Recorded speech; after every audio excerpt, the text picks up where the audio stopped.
Hello, dear students. Good morning. Good afternoon, all of you. કેમ છો બધાય મજામાં? ચાલો લાસ્ટ લેક્ચરમાં આપણે ગ્રેવિટેશન બરાબર 8મું ચેપ્ટર કમ્પ્લીટ કર્યું. પાર્ટ 2માં ચેપ્ટર નંબર 9 ઘન પદાર્થના યાંત્રિક ગુણધર્મો.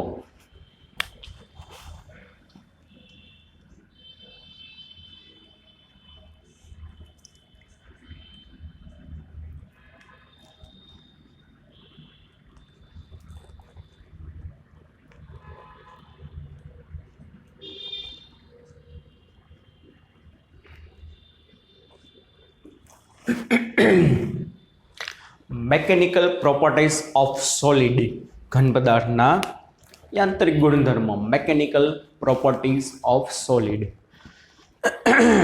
ચાલો હવે નવા પ્રકારના ટોપિક ચાલુ થશે. અત્યાર સુધી વેગ, પ્રવેગ, બળ, વેગમાન, સ્થિતિ ઉર્જા, ગતિ ઉર્જા ઘણું બધું આવ્યું હતું. હવે આખું આ ચેપ્ટર નાનું છે. ઘન પદાર્થ વિશે અભ્યાસ કરવાનો છે, સોલિડ બોડી વિશે. ચેપ્ટર નંબર 9માં ઘન પદાર્થ વિશે અને ચેપ્ટર નંબર 10માં ફ્લુઇડ એટલે તરલ, કેના વિશે વાત કરવાની છે. ચેપ્ટર નંબર 10માં તરલ એટલે ફ્લુઇડ એટલે શું, તરલ એટલે શું, જે વહી શકે ને એને તરલ કહેવાય. કોઈ પણ પ્રવાહી વહી શકે, એક સ્થાન ઉપરથી બીજા સ્થાન ઉપર વહે. હવા એ પણ વહી શકે તો ફ્લુઇડ એટલે તરલમાં હવા અને પાણી બંને આવે. એ બધો અભ્યાસ, એના બધા ગુણધર્મ, એની બધી પ્રોપર્ટી ચેપ્ટર નંબર 10માં. આ ચેપ્ટરમાં માત્ર ને માત્ર ઘન પદાર્થ વિશે, કેના વિશે આપણે જોશું તો કે ઘન પદાર્થ વિશે. ચાલો શરૂઆત કરીએ. Mechanical properties of solid. એક વસ્તુ આની પહેલાં આપણે ડિસ્કસ થઈ ગઈ છે, રિજિડ બોડી, દ્રઢ પદાર્થ. કેવો પદાર્થ? દ્રઢ. તો દ્રઢ પદાર્થ કોને કહેવાય? ઓલરેડી ડિસ્કસ થઈ ગયું છે આપણે. એવો પદાર્થ કે જે પદાર્થ ઉપર બાહ્ય બળ લગાડવામાં આવે. બાહ્ય બળને યાદ કરો, આપણે બીજું નામ કીધું હતું વિરૂપક બળ. કેવું બળ કીધું હતું? વિરૂપક બળ. કે જે પદાર્થ ઉપર બાહ્ય બળ લગાડવા છતાં તેનામાં કંઈ વિરૂપણ ના આવે.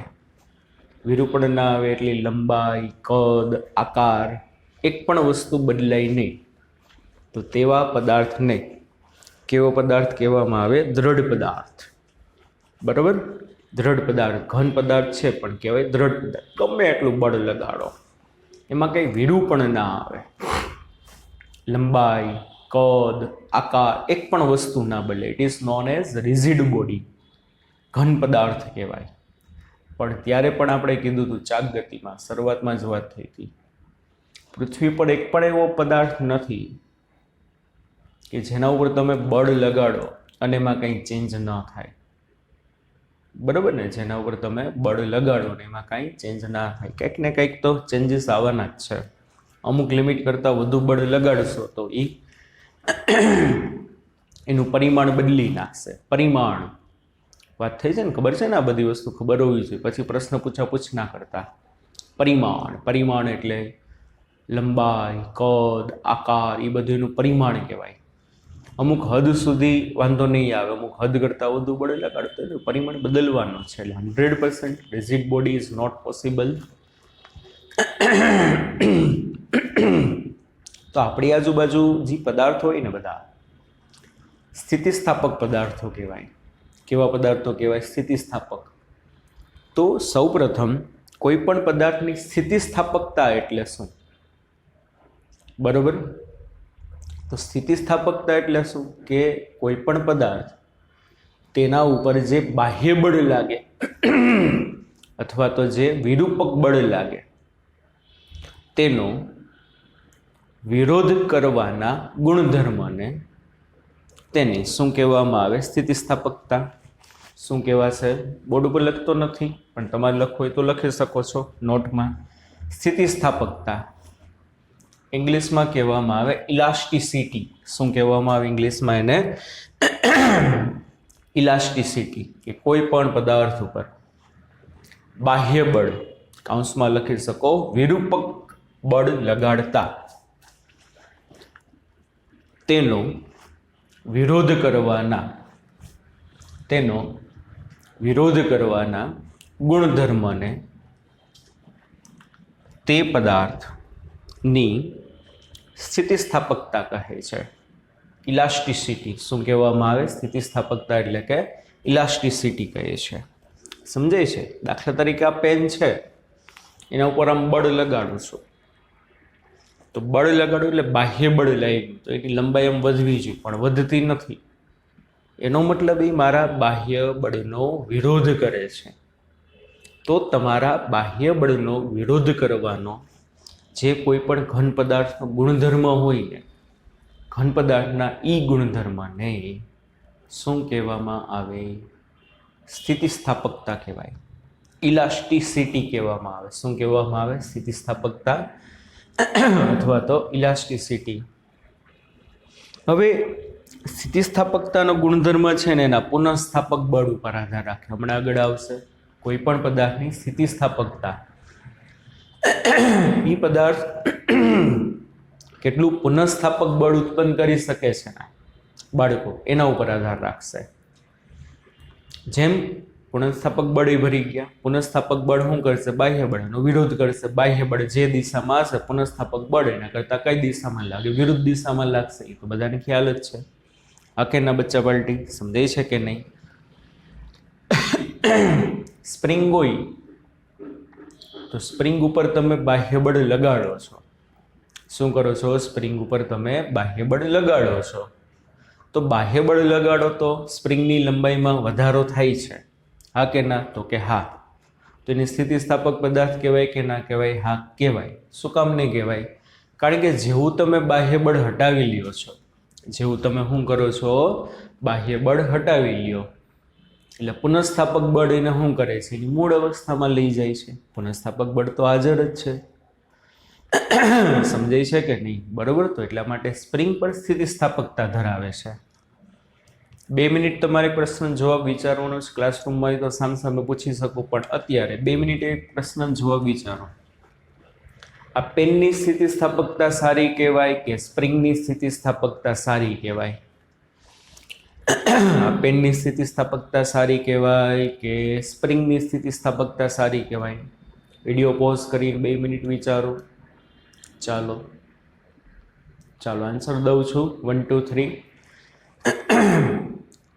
સ્પ્રિંગ કરતાં પેનની સ્થિતિસ્થાપકતા સારી કહેવાય. એ કેમ? કોક કહેશે જો સ્પ્રિંગમાં શું થયું? બાહ્ય બળ લગાડ્યું એટલે એમાં વિરૂપણ આવ્યું, એની લંબાઈમાં શું થયો? વધારો થયો. સમજાય છે? જેવું મૂકી દઈશ ને ત્યારે પુનઃસ્થાપક બળ એને એની મૂળ અવસ્થામાં લઈ જશે. એટલે કંઈક સ્થિતિસ્થાપકતા છે તો ખરા, પણ આમાં શું છે? જો આમાં અત્યારે હું એના ઉપર બાહ્ય બળ લગાડું છું તો શું થવું જોઈએ? એની અત્યારે લંબાઈ વધવી જોઈએ, પણ લંબાઈ વધતી નથી. એટલે અત્યારે જ એની અંદર પુનઃસ્થાપક બળ એટલું સ્ટ્રોંગ હશે ને કે જે અત્યારે જ મારા બાહ્ય બળને શું કરે છે? અપોઝ કરે છે. જેટલું બહારની બાજુ આમ બાહ્ય બળ હશે ને એટલું એટ એ ટાઈમ અંદર પુનઃસ્થાપક બળ હશે. એટલે આની લંબાઈમાં વધારો નથી થતો. તો સ્થિતિસ્થાપકતા તો એટલે આપણે કીધું બાહ્ય બળનો વિરોધ કરવાના ગુણધર્મને સ્થિતિસ્થાપકતા કહેવાય. સ્પ્રિંગ ઉપર બાહ્ય બળ લગાડ્યું બહારની બાજુ તો લંબાઈ વધી, અંદરની બાજુ બળ લગાડ્યું તો લંબાઈ ઘટી. નો ડાઉટ લંબાઈ વધે છે, ઘટે છે, પાછું મૂળ આકાર ધારણ કરે પુનઃસ્થાપક બળને, પણ એટ એ ટાઈમ જ્યારે તમે ફોર્સ લગાડો છો ત્યારે તો ચેન્જીસ થયો છે, એટલે એની સ્થિતિસ્થાપકતા ઓછી કહેવાય. રબરનો બોલ હોય, એક રબરનો બોલ છે ને એક લોખંડનો સિઝનનો બોલ છે જે ઇન્ટરનેશનલ ક્રિકેટમાં લોકો રમે. તો રબરના બોલને તમે પ્રેસ કરશો એટલે દબાઈ જશે. સમજાય છે? પ્રેસ કરો એટલે શું થઈ? દબાઈ જાય છે. પાછો જેવો મૂકી દેશો એટલે મૂળ આકાર ધારણ કરી લેશે ને સ્થિતિસ્થાપકતાના ગુણધર્મને કારણે. પણ તમારા પાસે ક્રિકેટમાં જે સિઝન બોલથી રમે ઇન્ટરનેશનલ ક્રિકેટમાં, તમે એના પર બાહ્ય બળ લગાડો છો તો શું થાય છે? વિરૂપણ આવતું જ નથી. તો એટ એ ટાઈમ અંદર પુનઃસ્થાપક બળ જ એટલું હશે ને કે જે એટ એ ટાઈમ તમારો શું કરે, એટલો બધો વિરોધ કરે છે ને, એટલો બધો વિરોધ કરે છે ને કે તમારા બળની અસર થવા દેતું જ નથી. પણ એ જે સિઝનનો બોલ એના પર હથોડો મારો તો તૂટી જવાનો છે. દ્રઢ પદાર્થ નથી, ઘન પદાર્થ છે. શું છે વાલા બાળકો? દ્રઢ પદાર્થ નથી, ઘન પદાર્થ છે. અમુક બળ લગી વિરોધ થશે, અમુક બળ કરતાં વધુ બળ લગાડો તો વિરોધ કરવાનું બંધ. આ પેન્ડિંગ અમુક બળ લગી વાંધો નહીં આવે, શું થયું? અમુક બળ કરતાં વધુ બળ લગાડીશ ને તો બે કટકા થઈ ગયા. તો એનો મતલબ ત્યારે એની સ્થિતિસ્થાપકતાનો ગુણધર્મ ગુમાવી બેસે. સ્થિતિસ્થાપકતાનો ગુણધર્મ ગુમાવ્યો એનો મતલબ શું? કે બાહ્ય બળની અસર છે, પુનઃસ્થાપક બળની અસર નથી. સ્પ્રિંગને તમે ખેંચતા જાઓ, અમુક હદ લગી વિરોધ થશે. અમુક હદ કરતાં વધુ બળ લગાડો તો સ્પ્રિંગને બે કટકા થઈ જશે. એટલે અમુક પોઈન્ટ લગી પદાર્થ સ્થિતિસ્થાપકતા ધરાવે છે. અમુક હદ કરતાં વધુ તમે એના ઉપર બળ લગાડો છો તો એ કટકા થઈ જાય છે, એનું પરિમાણ બદલાઈ જાય છે. સમજાય છે? એટલે દ્રઢ પદાર્થ પોસિબલ નથી, પણ સ્થિતિસ્થાપક પદાર્થ પોસિબલ છે. બરાબર? હવે સ્થિતિસ્થાપક પદાર્થના 3 પ્રકાર: સંપૂર્ણ સ્થિતિસ્થાપક પદાર્થ, અંશતઃ સ્થિતિસ્થાપક પદાર્થ. બોર્ડ ઉપર નથી લખવું, લખો હોય તો તમે લખજો. સંપૂર્ણ સ્થિતિસ્થાપક પદાર્થ, અંશતઃ સ્થિતિસ્થાપક પદાર્થ અને સંપૂર્ણ અસ્થિતિસ્થાપક પદાર્થો. તો સંપૂર્ણ સ્થિતિસ્થાપક પદાર્થ કોને કહેવાય? લખો તો લખજો ડેફિનેશન. સંપૂર્ણ સ્થિતિસ્થાપક પદાર્થ એટલે શું? કે જે પદાર્થ પર બાહ્ય બળ દૂર કરતા, જે પદાર્થ પર લાગતું બાહ્ય બળ કૌંસમાં વિરૂપક બળ દૂર કરતા તે પદાર્થ પોતાનો મૂળ આકાર અથવા તો મૂળ પરિમાણ ધારણ કરે તો તેવા પદાર્થને સંપૂર્ણ સ્થિતિસ્થાપક પદાર્થ કહે છે. જે પદાર્થ તેના પર લગાડેલ બાહ્ય બળ અથવા તો કૌંસમાં લખી શકો વિરૂપક બળ હટાવતા પોતાનો મૂળ આકાર ધારણ કરી લે એને કહેવાય સંપૂર્ણ સ્થિતિસ્થાપક પદાર્થ. અંશતઃ સ્થિતિસ્થાપક પદાર્થ, પાર્શિયલી ઇલાસ્ટિક બોડી, ઓલું ટોટલી ઇલાસ્ટિક બોડી, આ પાર્શિયલી ઇલાસ્ટિક બોડી અંશતઃ સ્થિતિસ્થાપક પદાર્થ. તો અંશતઃ સ્થિતિસ્થાપક પદાર્થ કોને કહેવાય? કે જે પદાર્થ પોતાના પર લાગતું બાહ્ય બળ કૌંસમાં લખી શકો વિરૂપક બળ દૂર કરતા અથવા હટાવી લેતા પોતાનું થોડું પરિમાણ ધારણ કરે, પોતાનું મૂળ થોડું પરિમાણ ધારણ કરે તેવા પદાર્થને અંશતઃ સ્થિતિસ્થાપક પદાર્થ કહેવાય. કેવા કહેવામાં આવે? અંશતઃ સ્થિતિસ્થાપક પદાર્થ કહે છે. બાહ્ય બળ હટાવી લ્યો તો બાહ્ય બળે એનું કંઈક પરિમાણ ચેન્જ કર્યું હશે.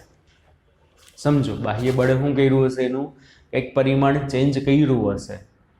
લંબાઈ, કદ, આકાર કંઈક ચેન્જ કર્યું હશે. બાહ્ય બળ હટાવી લેશો ને સંપૂર્ણપણે મૂળ અવસ્થામાં નહીં આવે, થોડો ઘણો તો એનામાં ડિફેક્ટ રહી જશે, થોડી ઘણી.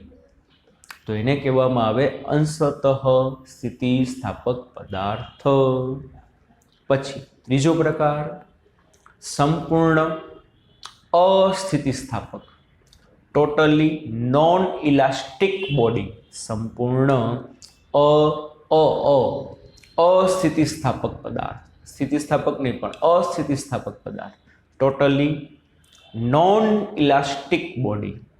લખો ડેફિનેશન. જે પદાર્થ પર બાહ્ય બળ લગાડતા, જે પદાર્થમાં બાહ્ય બળ કૌંસમાં લખી શકો વિરૂપક બળ લગાડતા તે પોતાનો મૂળ આકાર ધારણ ન કરે, તે પોતાનો મૂળ આકાર ધારણ ન કરે તો તેવા પદાર્થને સંપૂર્ણ અસ્થિતિસ્થાપક પદાર્થ સંપૂર્ણ અસ્થિતિસ્થાપક પદાર્થનું હેડિંગ બાંધ્યું એની બાજુમાં લખજો પ્લાસ્ટિક.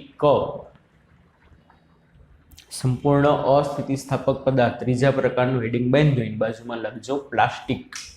સંપૂર્ણ અસ્થિતિસ્થાપક પદાર્થને પ્લાસ્ટિક પણ કહેવાય.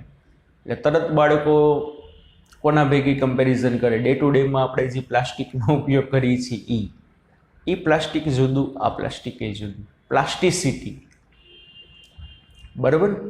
એટલે એ પ્લાસ્ટિક ભેગું કમ્પેરિઝન ના કરજો. કોઈ પ્લાસ્ટિકની રબરની વસ્તુ હોય, તમે એને ખેંચો એટલે વિરૂપણ આવે, પાછું વિરૂપણ બક હટાવી લ્યો એટલે મૂળ આકારમાં થોડો ઘણો આવે છે.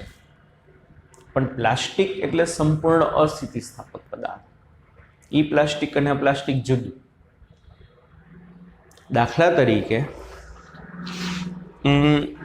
ગારો હોય ને, ગારો ચોમાસામાં જે ગારો થાય, માટીનો જે ગારો બને, માટીને તમે આમ હાથમાં લ્યો અને પછી તમે એના ઉપર આમ બાહ્ય બળ લગાડો,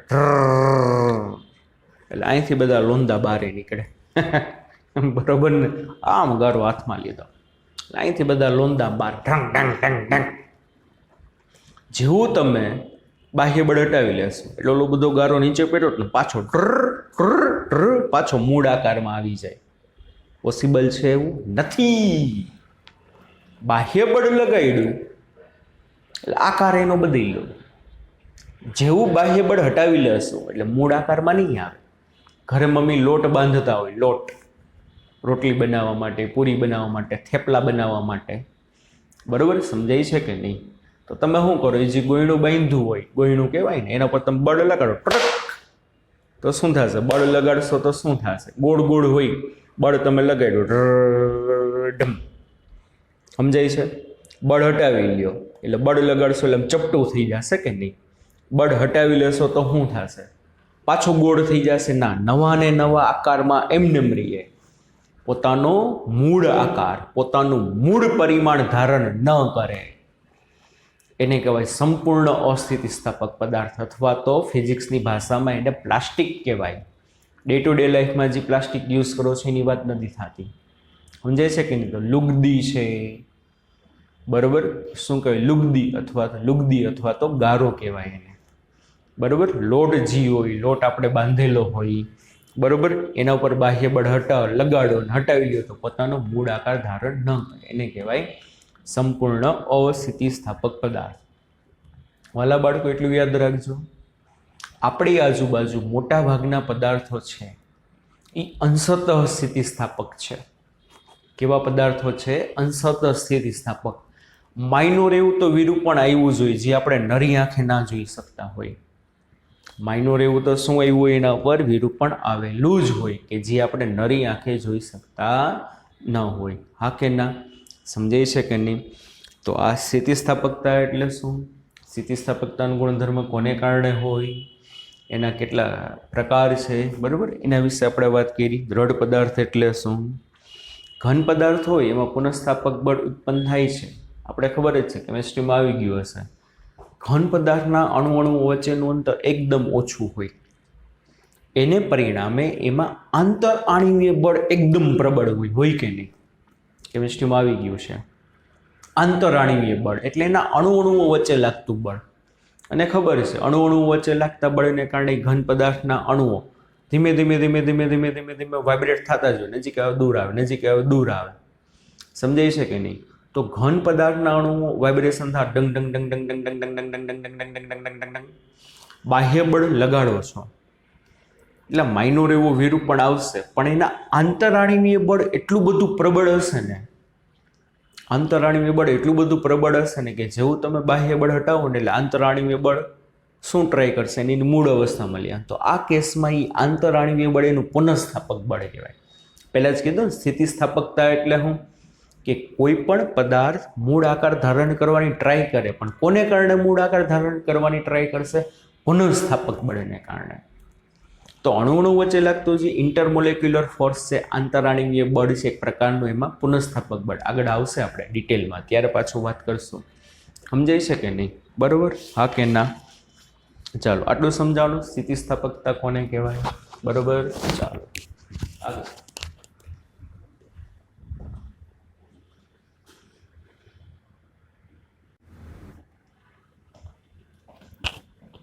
જો આગળ હવે વાત કરવાની છે વિકૃતિ. શેની વાત કરવાની છે?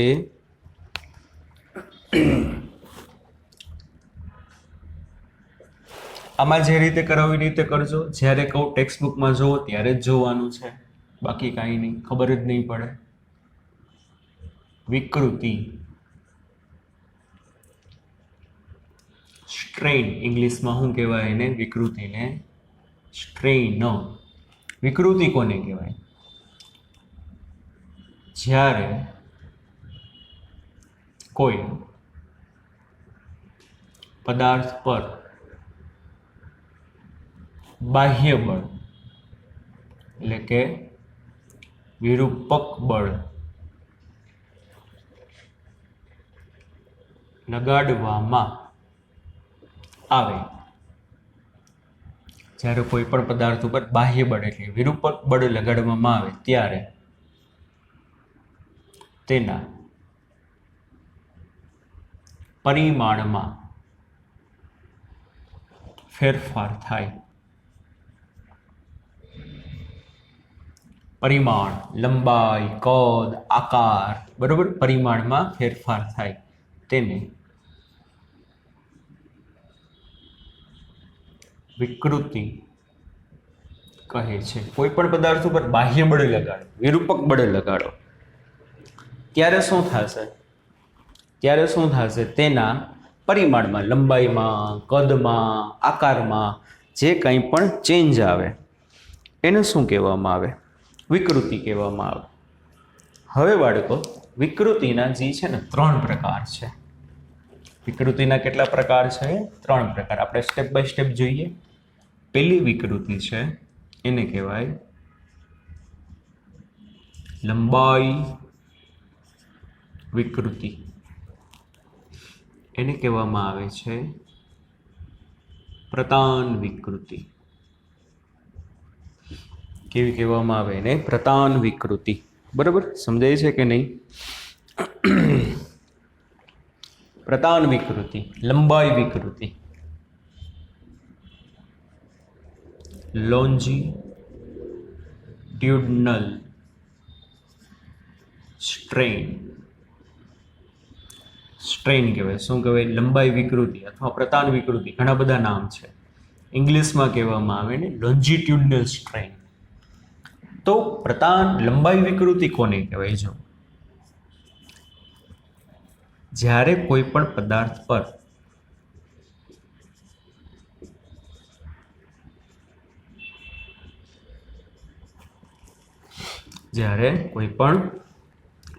પર બળ લગાડતા તેની લંબાઈમાં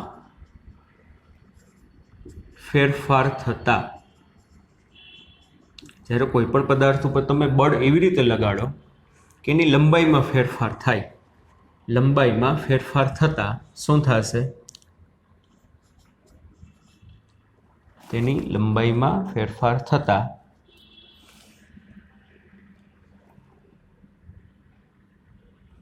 તેની લંબાઈનો ફેરફાર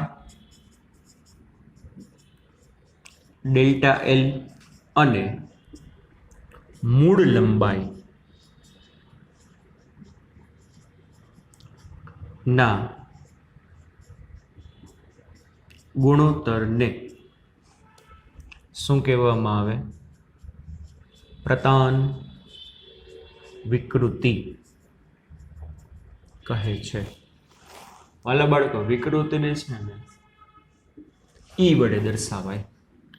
આમ નથી કીધું, બરાબર? આ રીતે ઈ આ ટાઈપનો કરવાનો. વિકૃતિને કોના વડે દર્શાવવામાં? ઈ વડે. અને લંબાઈ અથવા તો પ્રતાન વિકૃતિને ઈ એલ કહેવાય, લોન્જીટ્યુડનલ. શું કહેવાય? લોન્જીટ્યુડનલ સ્ટ્રેન. શું કીધી વ્યાખ્યા?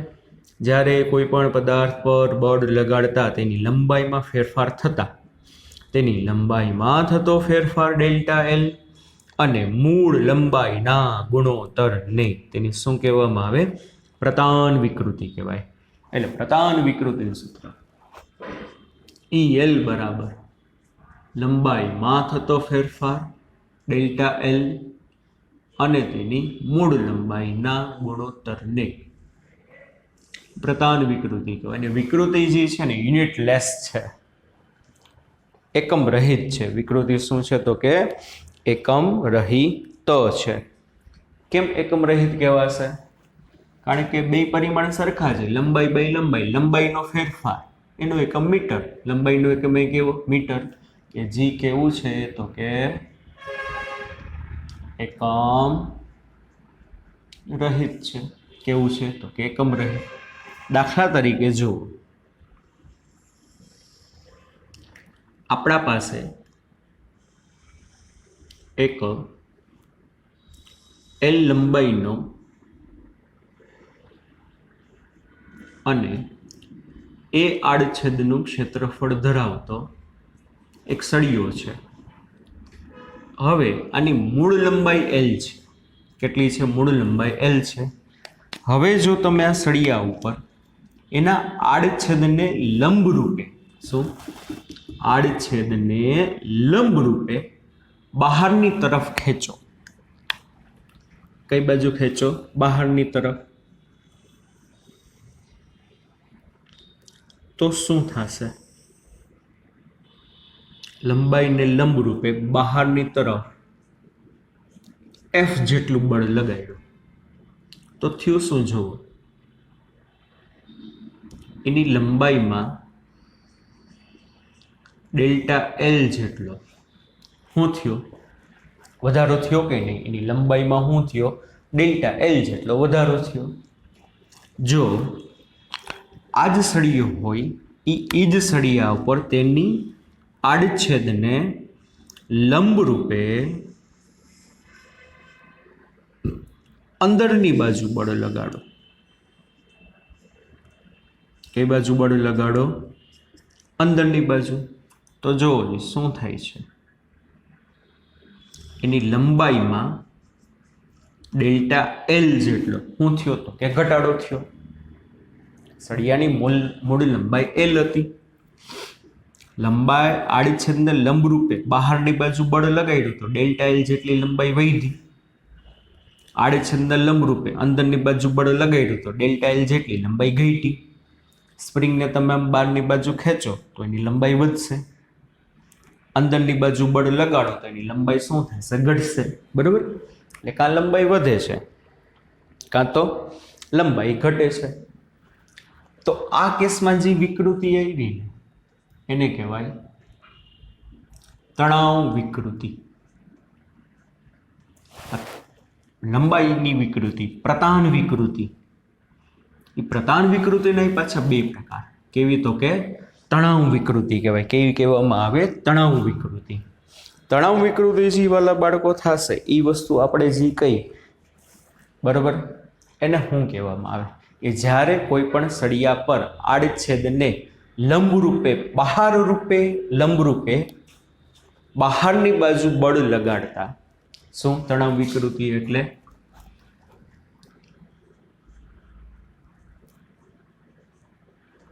Tensile strain.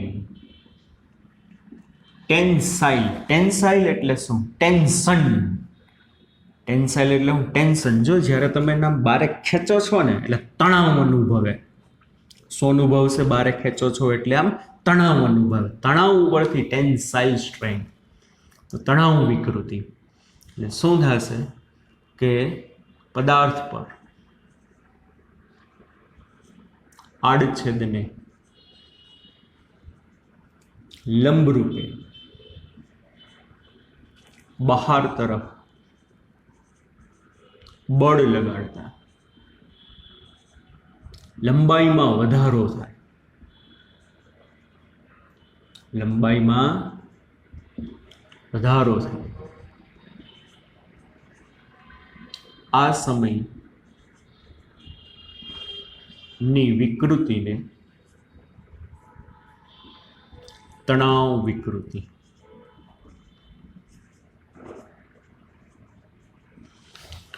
ટેન્સાઇલ સ્ટ્રેન કહેવામાં આવે. શું કહેવામાં આવે વાલા બાળકો? Tensile strain. અને આ જે છે બીજો ટાઈપ, દાબીય વિકૃતિ.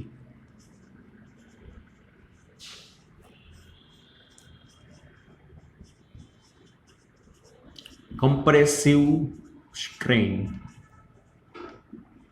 કેવી છે વાલા બાળકો? દાબ્ય વિકૃતિ, કમ્પ્રેસિવ સ્ટ્રેન. આમાં છે ને તમે એને ખેંચો છો એટલે તણાવ અનુભવે, આમાં તમે એને પ્રેસ કરો છો એટલે દબાણ અનુભવે. શું અનુભવે? દબાણ. શું થશે? પદાર્થ પર આડછેદને લંબરૂપે અંદર તરફ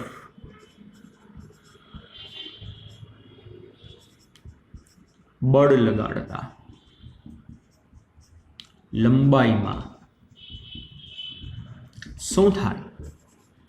ઘટાડો થાય. શું થાય? બળ લગાડતા લંબાઈમાં ઘટાડો થાય. તો આ સમયની વિકૃતિને શું કહેવામાં આવે? દાબ્ય વિકૃતિ. રેડી? કમ્પ્રેસિવ સ્ટ્રેન, બેના સૂત્ર સરખા જ થશે, ખાલી પ્રતાન વિકૃતિ. કેવી વિકૃતિ કીધી? લંબાઈ વિકૃતિ. પ્રતાન વિકૃતિ ઇંગ્લિશમાં કહેવાય લોન્જિટ્યુડનલ. એ લંબાઈ વિકૃતિ અથવા પ્રતાન વિકૃતિમાં જ્યારે લંબાઈ વધતી હોય ને ત્યારે તણાવ વિકૃતિ કહેવાય. તો તણાવ વિકૃતિનું સૂત્ર શું? EL બરાબર ડેલ્ટા એલના છેદમાં એલ, પણ અહીંયા લંબાઈ વધતી હશે. દાબ્ય વિકૃતિનું સૂત્ર યાદ છે, ડેલ્ટા એલના છેદમાં એલ, પણ અહીંયા લંબાઈ શું થતી હશે? ઘટતી હશે. ટૂંકમાં લંબાઈનો ફેરફાર. શું બાળકો? લંબાઈનો ફેરફાર. અને મૂળ લંબાઈના ગુણોત્તરને, શું? મૂળ લંબાઈના ગુણોત્તરને શું કહેવામાં આવે? તેની પ્રતાન અથવા તો લંબાઈ વિકૃતિ EL વડે દર્શાવાય. કોના વડે દર્શાવવામાં આવે? EL વડે. ઓકે, સમજાણું? ચાલો આટલું. આગળ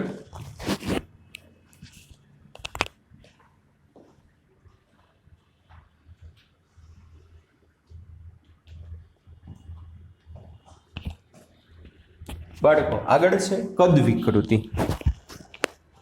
વિકૃતિના 3 પ્રકાર છે, બરાબર? સ્ટ્રેનના પેલો પ્રકાર જોયો, બીજો પ્રકાર આવશે કદ વિકૃતિ.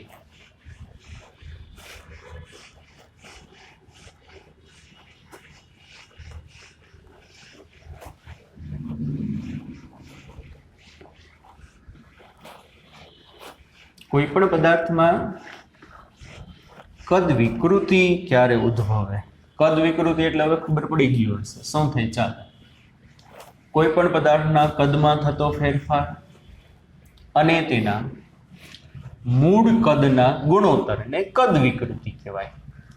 કોઈ પણ પદાર્થના કદમાં થતો ફેરફાર અને મૂળ જે કદ હશે એ મૂળ કદના ગુણોત્તરને શું કહેવામાં આવશે? તો કે કદ વિકૃતિ કહેવાય. જો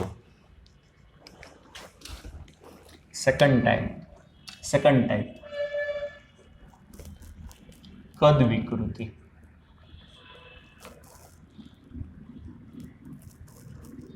વોલ્યુમ સ્ટ્રેન.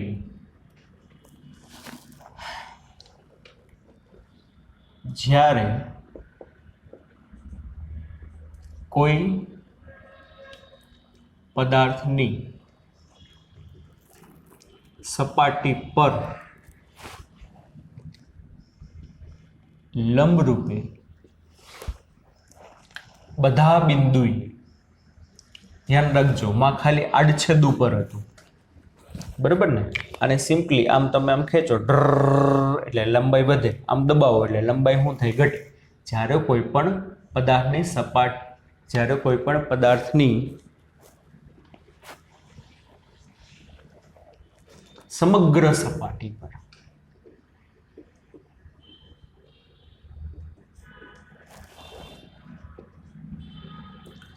લંબરૂપે બાહ્ય બળ લગાડવામાં આવે ત્યારે તેના કદમાં થતો ફેરફાર અને તેના મૂળ કદના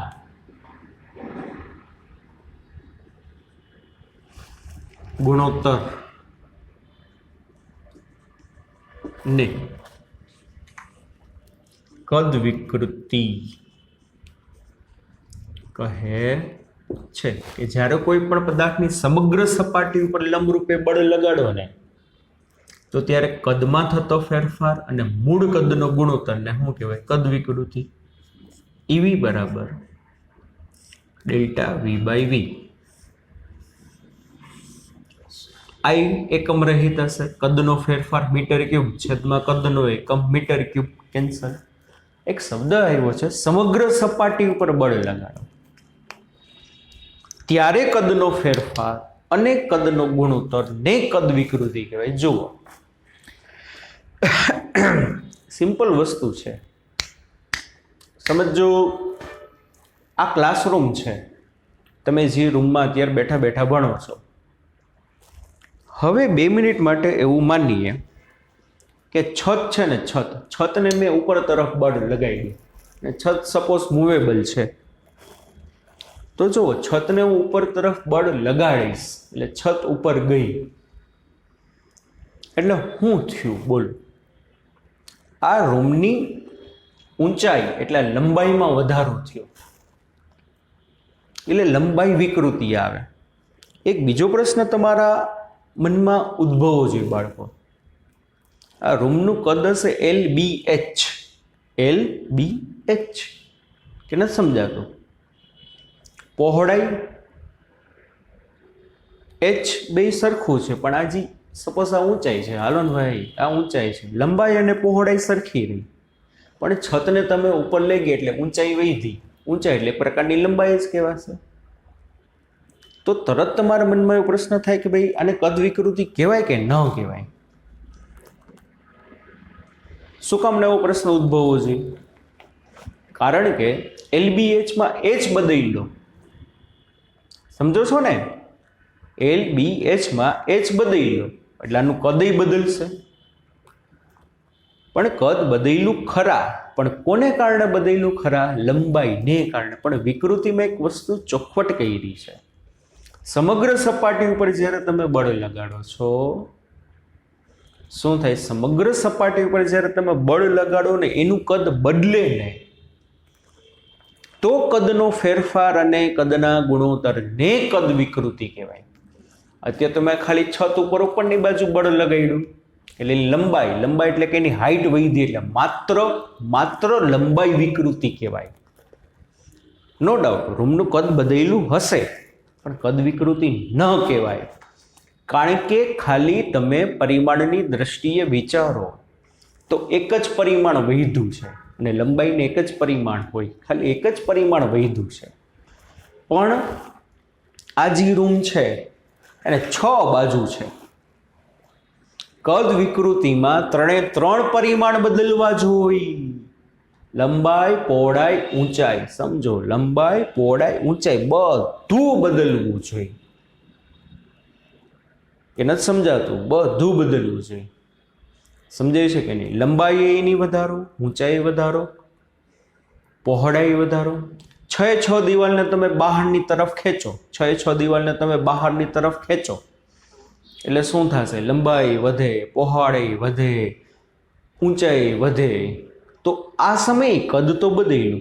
હજી કહું છું, દિવાલને છતને તમે ઉપર લઈ જશો ત્યારે રૂમનું કદ બદલે છે પણ એને કદ વિકૃતિ ના કહેવાય. ખાલી એક જ પરિમાણ બદલેલું છે, ભલે ને રૂમનું કદ બદલ્યું પણ જ્યારે બધી બાજુથી તમે બળ લગાડો તો 3 પરિમાણ બદલ્યા, લંબાઈ, પહોળાઈ, ઊંચાઈ, ત્યારે કદ વિકૃતિ કરી. કીધું ને, જ્યારે કોઈ પણ પદાર્થની સમગ્ર સપાટી ઉપર આ પેનને કંઈ કદ હશે તો કે હા હશે હોય જ. નળાકાર છે. શું છે? નળાકાર. નળાકારનું કદ કેટલું હશે? πr²L. કેટલું નળાકારનું કદ હશે? πr²L. પણ મેં બળ અહીંયા જ લગાડ્યું, ખાલી આમ આડછેદને લંબ રૂપે બળ લગાડ્યું, ખાલી આ જગ્યાએ જ બળ આવે છે આમ, તો એની લંબાઈ વધારે છે. નો ડાઉટ આનું કદ વધ્યું હશે. શું થયું હશે? આનું કદ પહેલાં કેટલું હશે? Pi R square L. નવું કદ કેટલું હશે? Pi R square L plus delta L. પણ એને કદ વિકૃતિ ના કહેવાય. મારા બળે ખાલી કર્યું હું, મારા બાહ્ય બળે ખાલી કર્યું હું, એની લંબાઈમાં વધારો કર્યો. પણ પેનને અહીંથી ખેંચું, અહીંથી ખેંચું, અહીંથી ખેંચું, અહીંથી બધી બાજુથી ખેંચું, તો એ કહેવાય કદ વિકૃતિ. ફુગો હોય, ફુગો, ફુગામાં જ્યારે તમે હવા ભરો છો,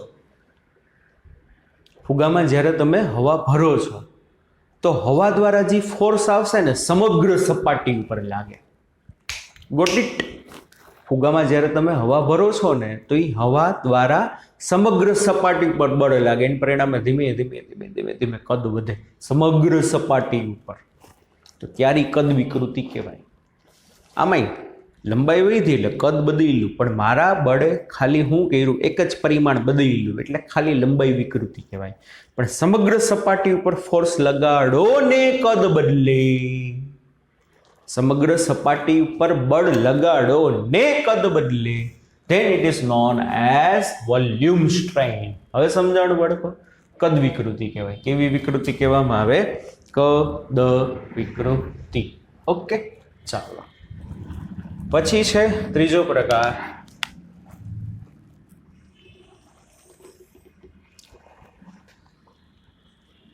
આકાર વિકૃતિ.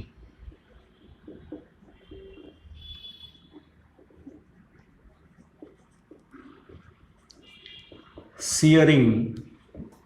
સો ઇન ઇંગ્લિશમાં કહેવાય આકાર વિકૃતિને સિયરિંગ સ્ટ્રેન. આકાર વિકૃતિ જુઓ,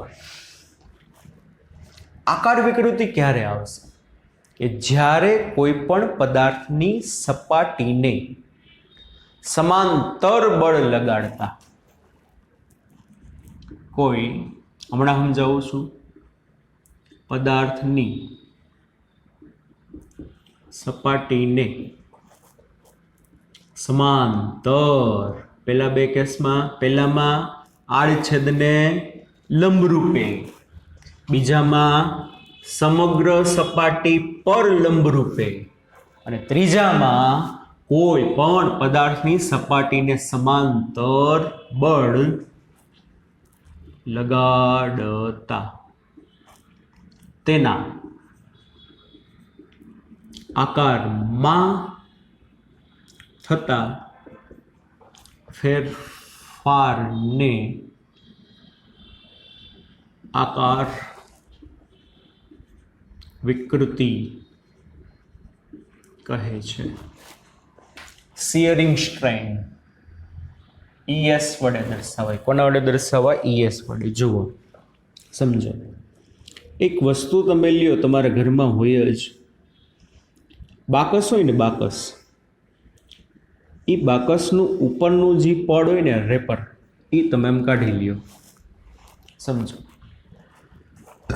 હવે આ જે બાકસનું ઉપરનું તમે આખું ખોખું કાઢી લીધું, અંદરનું નહીં, ઉપરનું, એટલે અંદર પોલાણ હશે અહીંયા. હવે તમે શું કરવાનું? જુઓ, એ બાકસનું જે ખોખું હશે, બરાબર ને, એને તમારે એની સપાટી ઉપર, જો શું કહે છે, કોઈ પણ પદાર્થની સપાટીને સમાંતર બળ લગાડો. એટલે સપાટીને તમે આમ સમાંતર બળ લગાડશો ને, આમ એટલે જોજો આકાર બદલી જાય. આ ટાઈપનો આકાર હશે ને, આપણે શું કર્યું ખબર છે? સપાટીને સમાંતર આમ બળ લગાડ્યું, તો થોડી વાર પછી વાલા બાળકો જોશો ને તો એનો આકાર આવો થઈ જશે. જોઈ લેજો ઘરે, બરાબર? શું થશે? આ ભાગની જેટલી લંબાઈ હતી એટલી લંબાઈ એઝ ઇટ ઇઝ રહેશે, આ ભાગની જેટલી પહોળાઈ એટલી પહોળાઈ એઝ ઇટ ઇઝ રહેશે, પણ થોડુંક ત્રાસું થઈ ગયું, આકાર ચેન્જ થયો. કેટલાના એંગલે ગયું? થીટા જેટલા એંગલે ગયું. કેટલાના એંગલે ગયું? થીટા જેટલા. કે ના સમજાણું? ફરીથી કહું, બાકસનું ખોખું છે ઉપરનું, બે હાથમાં લેવાનું, આમ નથી કરવાનું, નગર ચીપાઈ જાય.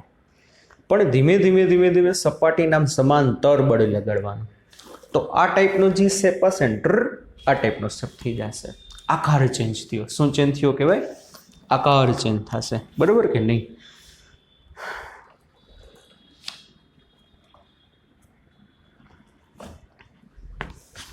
દાખલા તરીકે કોઈ પણ બુક છે આપણા પાસે, હવે જો આમ બળ લગાડો સપાટીને સમાંતર, જો અત્યારે આ ટાઈપનો આ ભાગ દેખાય છે, આમ આ બાજુ ખેંચીશ ને આમ તો લંબાઈ વધશે, લંબાઈ વિકૃતિ કહેવાય.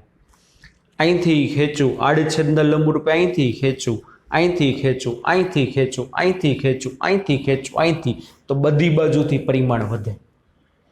તો એ કેવું કહેવાય? કદ વિકૃતિ. પણ હવે જો સપાટીને સમાંતર બળ લગાડો, જોજો અત્યારે લંબચોરસ સ્ટેપ આકાર દેખાય છે, આમ બળ લગાડ્યું, આમ અથવા આમ, હજી થોડુંક આનું જડત્વ વધુ છે, એને પરિણામે પણ જોજો શું થશે? સપાટીને સમાન, મારો હાથ આમ બળ લગાડે, તો સપાટી સમાંતર બળ લગાડે એટલે શું થશે? એના આકારમાં. કેમાં? તો કે આ ભાગના, આની બળ લગાડ્યું એની પહેલાંની જે ઊંચાઈ હતી, આની જે પહોળાઈ હતી એ કંઈક છે, પણ બળ લગાડશું એના પછી શું થયું? જો આમ થયું, આ ભાગ થોડોક આમ આ બાજુ આવી ગયો, કારણ કે હું આમ ખેંચું છું, એટલે જો એની લંબાઈ એની જ રહેશે, ઊંચાઈ આની પણ એની રહેશે, પણ જસ્ટ શું થયો? શેપ ચેન્જ થયો.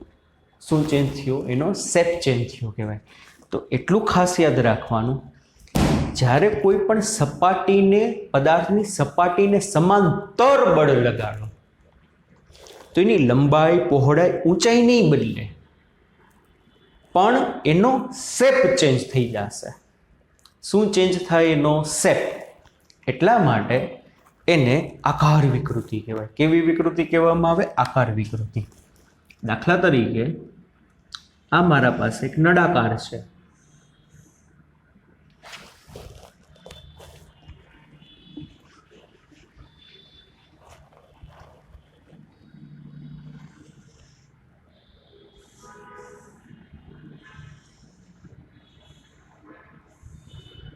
રેડી?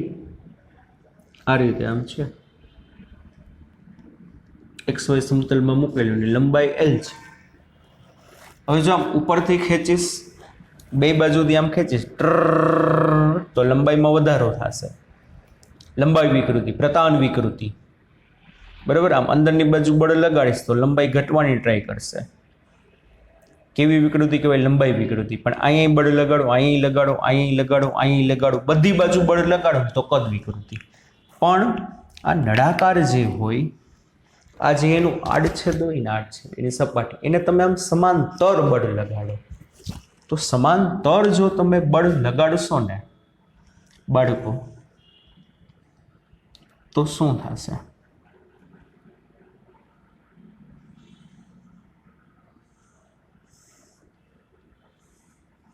શેપ શું થશે? આ વસ્તુમાં જેમ જોયું એમ શું થશે? શેપ એનો ચેન્જ થવાની શું કરે? ટ્રાય કરે.